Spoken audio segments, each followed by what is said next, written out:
Bonjour les lions et les léolions. J'espère que ce message vous trouvera en bonne santé malgré l'évolution du coronavirus. Je ne sais si vous êtes en visio ou dans une salle de congrès pour votre congrès d'automne. En tant que directeur international, comme toujours à cette période, je dois vous adresser le message de notre président international Young Yul Choi pour l'année 2020-2021. Notre président est donc président international pour la deuxième fois à la suite de l'annulation de notre convention internationale à Singapour et conformément aux statuts internationaux. Le thème de cette année est « Unis dans l'altruisme et la diversité ». Et je vais citer notre président international. Face au nouveaux défis, les lions ont répondu comme ils l'ont toujours fait avec altruisme, passion et conviction, adoptant de nouvelles manières de venir en aide aux autres. Je suis extrêmement fier de tous les membres de notre organisation. Je vous invite à continuer à servir notre monde tout en protégeant les membres de nos clubs et ceux que nous servons, et ce dans l'altruisme et la bienveillance, centrale dans le service. L'union d'altruistes, d'hommes et de femmes uniques en soi, mais unis dans le bien collectif, crée une forme d'harmonie bien particulière, l'harmonie dans le service. Et il insiste sur, et je le cite à nouveau, la santé du club qui réside dans sa capacité à engager la participation d'autant de membres que possible dans le service, tout en respectant les gestes barrières. Un club en bonne santé qui a toujours ses réunions, mais quand il le faut de façon virtuelle. Un club en bonne santé maintient la participation de ses membres par le biais de courriers électroniques, des réseaux sociaux et d'appels amicaux. Il faut faire en sorte que chaque membre de son club s'y sente profondément investi, de manière à ce que nous soyons prêts à servir aujourd'hui et demain. Nous avons fait de la santé et du bien-être des autres notre mission, mais il convient tout autant de prendre soin de nos lions et de nous-mêmes. Et il conclut sur « Ensemble, plus que jamais, les lions ont fait preuve de bien du courage au cours de l'année écoulée et continueront donc à servir, unis dans l'altruisme et la diversité, tout au long de l'année à venir, avec la même force et la même fierté. » Et j'ajouterai, en ce qui me concerne, en faisant de nos clubs des havres de paix, d'entraide et d'amitié, afin que chacun se sente à l'aise pour affronter la crise économique qui sera concomitante à la crise sanitaire que nous vivons encore, et donc donner envie à nos membres de rester dans nos clubs.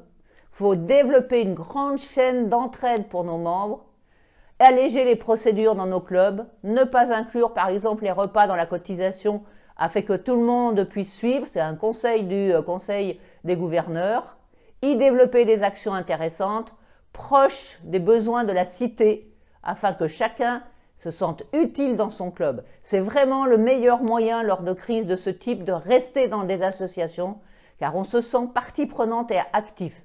C'est de cette façon que nous garderons nos membres, car vous savez que nous en perdons malheureusement régulièrement.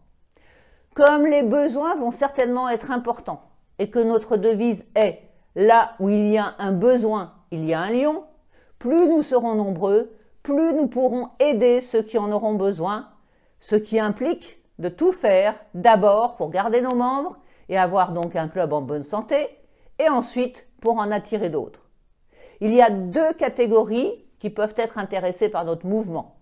Les jeunes, retraités, qui ne veulent pas arrêter toute vie sociale et qui se sentent encore suffisamment alertes pour s'investir humanitairement parlant et faire des actions.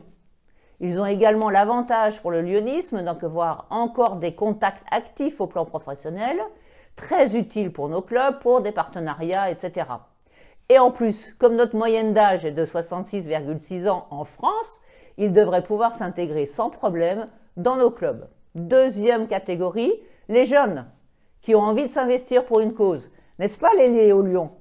À condition de leur permettre de s'investir différemment dans nos clubs et que la coexistence se passe bien, peut-être en développant pour eux des branches de clubs ou en créant des clubs virtuels ou des clubs de spécialité. Et bien entendu, ce que je viens de vous dire pour les jeunes, pour ces nouveaux clubs, est valable pour tout le monde. Et c'est ça qui est intéressant. Pour ceux qui ont suivi le symposium européen, vous avez eu de nombreuses interventions sur l'intergénérationnel et comment travailler avec des plus jeunes.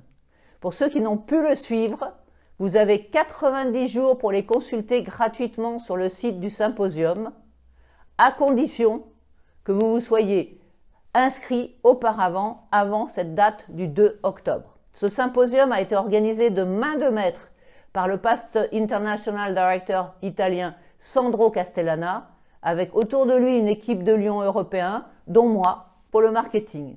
Nous avons tenu à ce que les 4 langues soient disponibles, et pour la France, je tiens à remercier les 12 lions mobilisés pour traduire en français. J'écris ce texte au moment où la situation se durcit en France, et donc ne sais si nous allons à nouveau subir un confinement territorial ou national. Mais il est sûr que nous n'allons pas pouvoir agir et servir comme nous l'avons fait jusqu'à présent. Nous devons innover, nous réinventer, et je pense que c'est à chaque club de définir ce qu'il veut ou peut faire en discutant lors d'une réunion de club ou virtuellement, par Zoom par exemple. Il me semble que nous pourrons peut-être faire plus d'actions de don de soi, en faisant attention bien sûr à appliquer les gestes barrières, faire des levées de fonds, mais via les réseaux sociaux, et pour des causes bien précises. Nous avons déjà évolué lors de la première vague du coronavirus. Nous pouvons d'ailleurs être très fiers de toutes les actions que nous avons faites dans notre district multiple. Ce virus aura amené pas mal de changements dans la vie des lions, car il nous aura obligés à être en contact et à travailler différemment. Comme quoi, nous savons nous adapter, nous les lions. Je vous souhaite donc un très bon congrès, qu'il vous permette de vous retrouver et d'échanger sur cette période difficile que nous venons de vivre et celle qui nous attend, et sur le lionisme d'aujourd'hui et de demain, car notre monde étant en mouvement, il faut que notre lionisme évolue aussi. Avec toute mon amitié et en regrettant bien sûr de ne pas pouvoir être des vôtres. Bon congrès!